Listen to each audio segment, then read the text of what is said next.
welcome back to my channel. If you don't already know me, my name is Kennedy and I create crochet and craft content. Today I'm going to show you how to crochet this bucket hat. Now there's lots of amazing crochet tutorials on how to make bucket hats, but the one thing that's interesting about this is that it actually folds up into a nice little pocket so that you can carry it around. Let's get started. Here are the techniques used in this tutorial. You'll need to know how to do a chain, a magic ring, half double crochet, treble crochet, slip stitch, and how to sew crochet pieces together. If you're unfamiliar with any of these techniques, or maybe you just need a refresher, there's a playlist linked in the description with tutorials you can reference. Here are the materials you'll need. Grab your yarn of choice. It can be any color and size. I completely used up all my yarn, so all I have left is the label, but as you can see, I used a cotton yarn that was around weight 5. You'll also need a crochet hook that matches the size recommended on your yarn label, scissors, a measuring tape, a tapestry needle for weaving in ends, something to use as a stitch marker, and optional is blocking boards and T-pins. If you don't want to buy a blocking board, you can always DIY it. I've seen people use cardboard and thumbtacks or cardboard and chopsticks. Next, we'll need to take a measurement. So grab your measuring tape and wrap it around the crown of your head. Then you're going to divide this measurement by 4, and that is going to be the width of your granny square. So write that down and save it for later. Now we're all ready to start crocheting. We're going to begin with a magic circle. If you don't like magic circles, you can chain 3 and slip stitch into the first stitch to create a circle. But for the magic circle, go ahead and wrap your yarn around the back of your 2 fingers, loop it around to create an X, flip it over, insert your hook underneath the first thread, hook the second thread, and pull it under the first, and then turn your hook upwards to twist. Then yarn over and pull through to create your first chain. Then add 3 more chains for a total of 4. This turning chain will count as the first stitch in our first petal. We'll be using a slightly modified treble crochet stitch in each of these petals. So to begin, yarn over twice, insert your hook into the circle, yarn over, pull through. You should now have 4 loops on your hook. Yarn over, pull through 2, yarn over, pull through 2 again. And now you're going to pause, because normally to complete a treble crochet, we would pull through the last 2 loops on your hook, but we're actually going to leave these last 2 on our hook and start our 3rd treble. So yarn over twice, insert your hook into the circle, yarn over, pull through. You should now have 5 loops on your hook, yarn over, pull through 2, yarn over, pull through 2 again, and now you have 3 loops on your hook. So to complete the petal, you're going to yarn over and pull through all 3 loops. This is the first petal completed, and as you can see, by modifying this treble crochet pattern, it creates this nice little puff petal. So next, you're going to chain 3. And we'll start our second petal. For this petal, we'll add 3 treble crochets, leaving the last loop on our hook to complete the stitch. Once we finish the 3rd treble crochet, we will pull through all 4 loops on our hook to complete the petal. So I'll show you what that looks like. You'll yarn over twice, insert your hook into the circle, yarn over, pull through, yarn over, pull through 2, yarn over, pull through 2 again, leave the last loop on your hook. Then you'll start your next treble, so yarn over twice, insert your hook, yarn over, pull through, yarn over, pull through 2, yarn over, pull through 2, leave the last loop on your hook, so you should now have 3 loops, and then we'll do the 3rd and final treble in this petal. So yarn over twice, insert your hook, yarn over, pull through, yarn over, pull through 2 loops, yarn over, pull through 2, and now we'll yarn over and pull through the last 4 loops on our hook to complete the petal, and then you'll chain 3. So you'll repeat this pattern of creating a petal and then chaining 3 until you have a total of 8 petals. So go ahead and repeat this until you have 8, and then meet me back for the next step. We've finished all 8 petals, and now we're going to do that last chain 3 for that 8th petal, and to finish this we will slip stitch into the top of the first petal. For the next row of our granny square, we'll be working in each of these 8 gaps. So to start, chain 4 and then turn your work. We'll work in this first gap, which we created by chaining 3 in our previous row.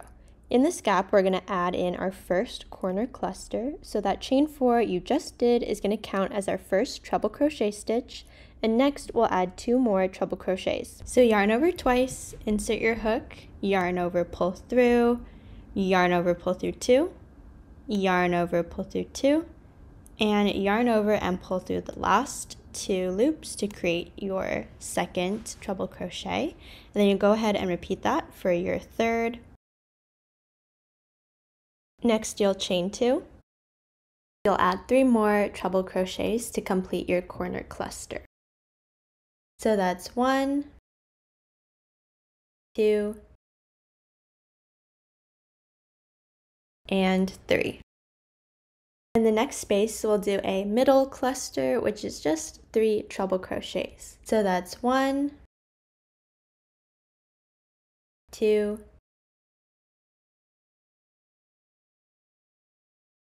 and 3. In the next space, we'll do a corner cluster, so do 3 treble crochets, chain 2, and then 3 treble crochets. So there's the first one completed, and now we'll add another treble crochet, and then the third,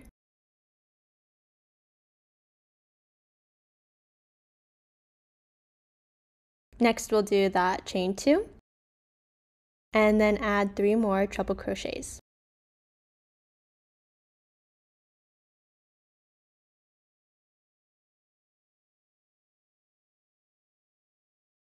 And then the next space will be a middle cluster, so again that's just 3 treble crochets.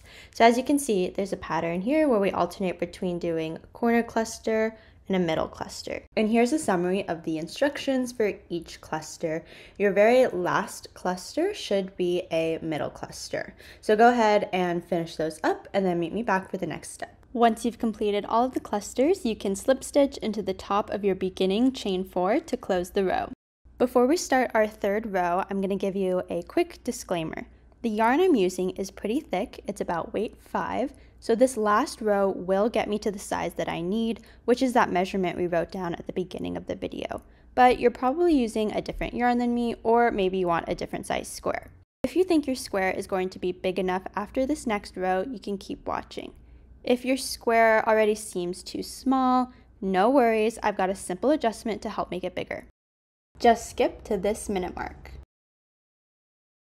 For the third row, we'll chain 3 and add a double crochet into the very same stitch as that chain. So yarn over, insert your hook, yarn over, pull through, yarn over, pull through 2, and yarn over, pull through 2. Next, you'll add a double crochet into the next 2 stitches for a total of 3 double crochets, which brings you to that chain 2 gap that we created in the last row. So in this gap, we'll add a cluster of 3 double crochets. There's 1, 2,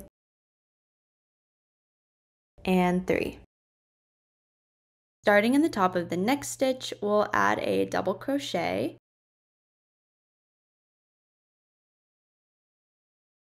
Then we'll add a double crochet into the next 8 stitches for a total of 9 on this one side. Once you add those double crochets, that once again brings us to the next chain 2 gap.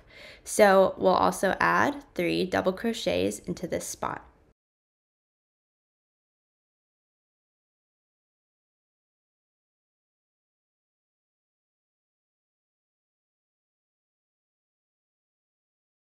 Next, we'll add another 9 double crochets into the next 9 stitches. And as you can see, there is a pattern of alternating between 9 double crochets and then a 3 double crochet cluster into that chain 2 spot. So go ahead and keep alternating between those 2 until you get to that original side that we started at. Pause the video and meet me back once you're done, and we'll go on to the next step. Okay, so I finished my last 3 double crochet cluster, and we have 6 double crochets left instead of the regular 9 because we actually already started on those 3 double crochets at the beginning. So go ahead and add your last 6 double crochets onto that original starting side to bring the total to 9. And then once you've finished, go ahead and slip stitch into the top of that very first double crochet that we did. Here's my completed square, and the width measures to be about 5.5 inches, which is just the right size for my crown measurement. As I said before, if 3 rows isn't enough to get your square to the right size, just skip to this minute mark. To finish the square, go ahead and cut a tail that is 3 times the length of your granny square. We're making it a little bit longer than usual because we're going to use this thread of yarn to sew the pieces together in a little bit. Then yarn over and pull through to secure. You'll repeat that 5 more times until you have a total of 6 squares. Here's how to increase your granny square if 3 rows isn't enough. So as an example, here is that very same granny square I just crocheted using a weight 3 yarn instead. So even though it has the same amount of rows, it only measures to be about 3 inches since the yarn is smaller. There's a very easy fix for this, which is basically just repeating that second row over and over again. So I'll show you what that looks like. Starting from the second row, you'll chain 3 and put a double crochet into that same stitch.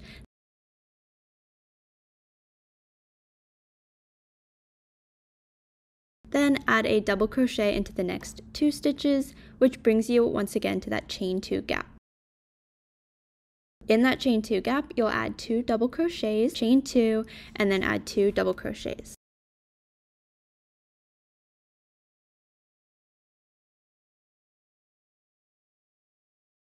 Then add 1 double crochet into each stitch until you get to the chain 2 gap again. In the chain 2 gap, you'll add 2 double crochets,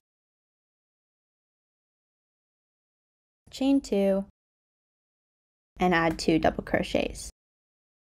Then you're just going to repeat this pattern of adding 1 double crochet into each stitch until you reach the chain 2 gap, and then add in that cluster of 2 double crochets, a chain 2, and 2 double crochet. And just repeat this until you finish the granny square, and then slip stitch into the first double crochet to end the row. You'll just keep repeating this over and over again until your granny square reaches the width that you need. Here's the square after 3 additional rows, bringing it to a width of 5 inches. After you've completed a total of 6 squares, the next optional step is to block your granny squares.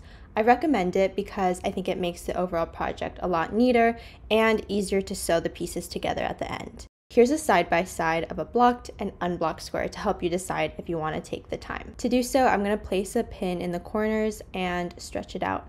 Then I add a pin to the other 2 corners and continue to shift them about until everything looks even, and then I just repeat this for each square. Next, we're going to start assembling the hat. This square is going to be the top of the hat, and then we're going to sew 1 square on each side, so it should look like a plus sign when we're done. I'm going to use the tail of each granny square to sew them together, but you can just use a new piece of yarn if you prefer. I'm going to thread my needle into the corner stitch to start, and then just sew all the way along the edge. I like to wait to tie off the threads until I've sewn all the pieces together, just in case I make a mistake and need to redo it. Next, you're just going to repeat that on the other 3 sides. Now we'll sew each of the side panels together to create a cap shape. Again, I'm going to use the tail of this granny square to sew it together, so I'm going to weave it down a little bit so that it's at the corner. Then, taking a hold of each corner, I'm going to pinch them together and sew along the edge. If you need, you can place stitch markers here to hold the pieces together while you're sewing. When I've reached the top, I like to press against the seam from the back to see if I missed any spots, and if I did, I'll just sew it together more to make sure it's completely shut. Then I'll repeat that on the other sides, just pinching the corners together and then sewing along the edge.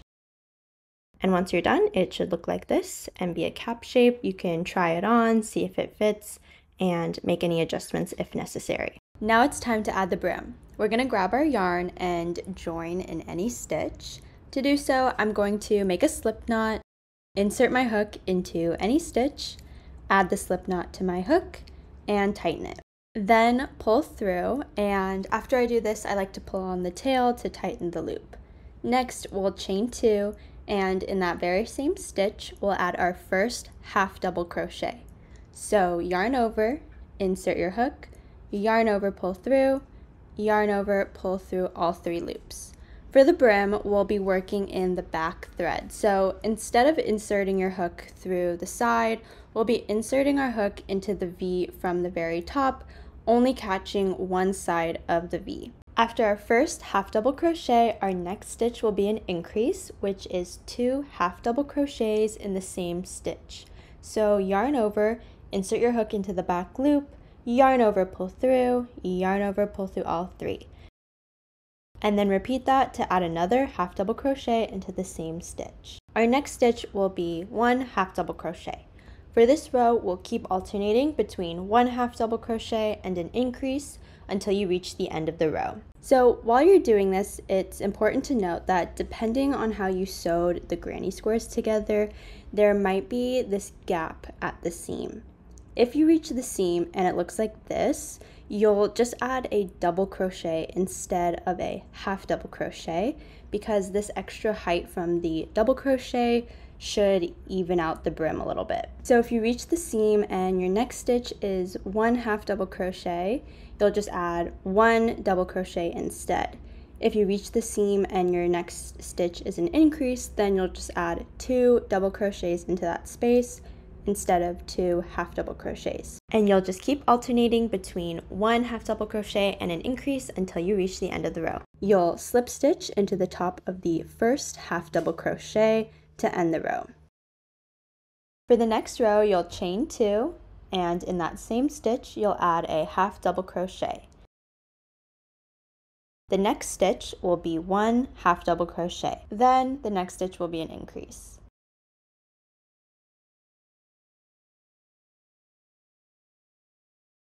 For this row, you'll keep repeating 1 half double crochet, 1 half double crochet, and then an increase.